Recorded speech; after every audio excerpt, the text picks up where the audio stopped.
పశ్చిమాసియా రణరంగంగా మారింది. శనివారం నుంచి అమెరికా, ఇజ్రాయెల్ జరిపిన దాడులకు ప్రతిచర్యగా ఇరాన్ అనుబంధ సంస్థలు అమెరికా సైనిక స్థావరాలపై విరుచుకుపడుతున్నాయి.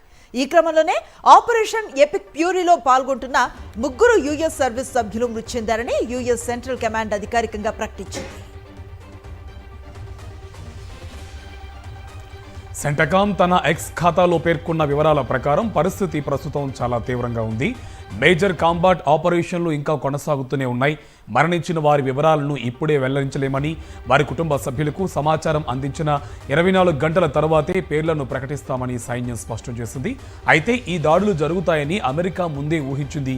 శనివారం తెల్లవారుజామునే అధ్యక్షుడు డొనాల్డ్ ట్రంప్ ఒక వీడియో ప్రకటన విడుదల చేస్తూ ఈ ఆపరేషన్ సమయంలో అమెరికా సైనికులు ప్రాణాలు కోల్పోయే ప్రమాదం ఉందని హెచ్చరించారు.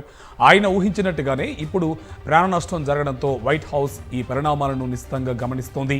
అమెరికా తన తదుపరి వ్యూహం ఎలా ఉండబోతుంది అనేది ఇప్పుడు ప్రపంచవ్యాప్తంగా ఉత్కంఠ రేపుతుంది. ప్రస్తుతానికి అక్కడి పరిస్థితులు అత్యంత ఉద్రిక్తంగా ఉన్నాయి. క్షతగాత్రుల్లో స్వల్ప గాయాలైన వారు కోలుకుని తిరిగి విధుల్లో చేరుతున్నారని సమాచారం.